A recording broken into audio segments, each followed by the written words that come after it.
Do you really have what it takes to be a successful real estate agent? This is Tad Fulford with Rise Up in Real Estate, and today I'm going to share with you 6 soft skills that you must possess in order to be successful in this business. They're non-negotiables. You have to have them.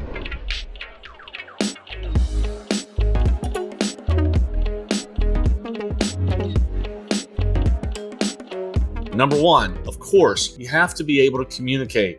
You have to be able to get your point across, and you need to be able to hear the point that's coming back at you. You have to understand all the methods of communication. You've got verbal, you've got nonverbal. You've got to put your hands around all of that stuff. You got to be reading books about it. You got to be going to seminars about it. You got to be practicing it, but you need to be an expert ninja communicator in order to crush it in the real estate business. The second thing that you need to do is part of communication. It could have been the first thing that I said on my list. Number 2, you have to be an active listener.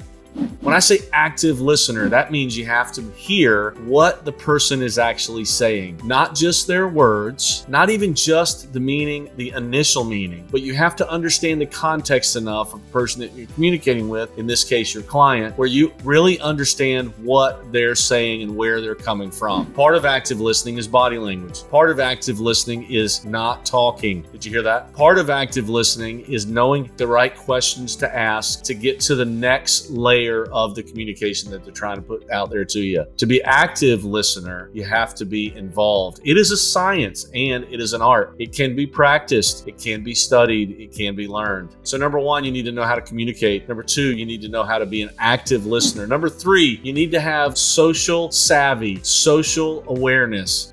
And what do I mean by that? Well, you've met people that are just downright awkward. Like when you see them or meet them in a place, they don't know whether to shake your hand or hug you. They don't look you in the eye enough. They don't talk loud enough that you can hear it. They don't recognize things about you when you're putting them out there for them to recognize. You have to be the one that is socially aware. If they have on a Boston Red Sox hat, you need to pay attention to it. If they have a bumper sticker on their car, pay attention. If you're watching their social media, pay attention to the things that they stand for. Is it family? Is it political? Is it religious? You need to know all of the social things about them. You also have to be socially aware of what is going on around the world. When something's going on in the news, and I'm not saying that you have to watch the news every day, but if you don't know what the world is dealing with, you're missing out on an opportunity to communicate more effectively to your client. It may deeply be affecting them. Just be socially aware. Pay attention to the signals that they're putting out for you. So number 3, be socially aware. Number 4, you have to be able to negotiate effectively.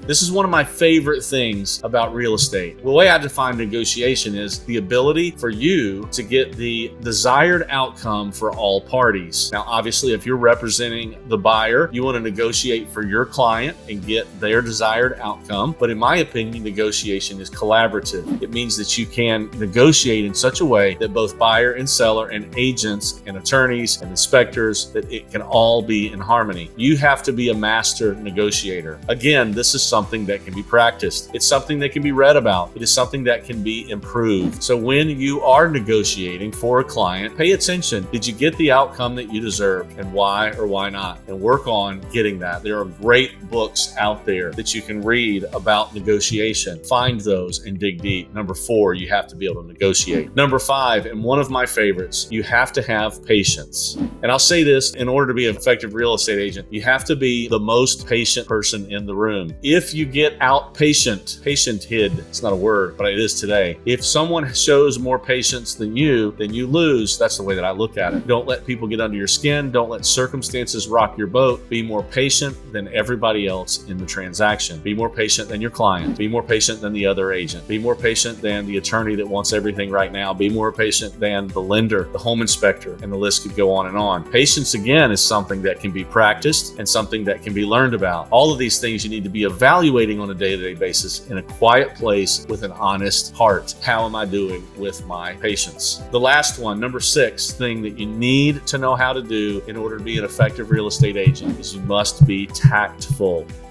There are a lot of times where you have to say things that someone else doesn't want to hear. I had someone say their most effective coach that they ever had was the one that said what they needed to hear, not what they wanted to hear. Have you ever been told no by someone and it was in such a tactful way, it almost felt like you were being told yes? You need to learn how to do that. If there's bad news to deliver, you need to know how to be tactful. If your client is getting out of line, or an attorney or another agent or a lender is getting out of line in your opinion, you need to know how to be tactful in order to get the train back on the track. Tactful and patient go hand in hand. It's just needing to keep the bigger goal in mind above the emotional feeling that you might be feeling at the moment. So if you think you have all that it takes to be an effective real estate agent, if you've been looking at your results and it screams that you're exactly where you need to be, I'm super happy for you. But if there are things that you feel like you need to improve, things that you could do better, things that you can get more fine-tuned with, these are the 6 things that I would focus on first. Soft skills, people skills, emotional intelligent things that you can work on day to day, week to week, month to month, year to year to be the most effective real estate agent you can be. You need to learn how to communicate. You need to learn how to be a better active listener. You need to be socially aware. You need to learn how to negotiate. You have to have the most patience, and you have to be tactful in your communication.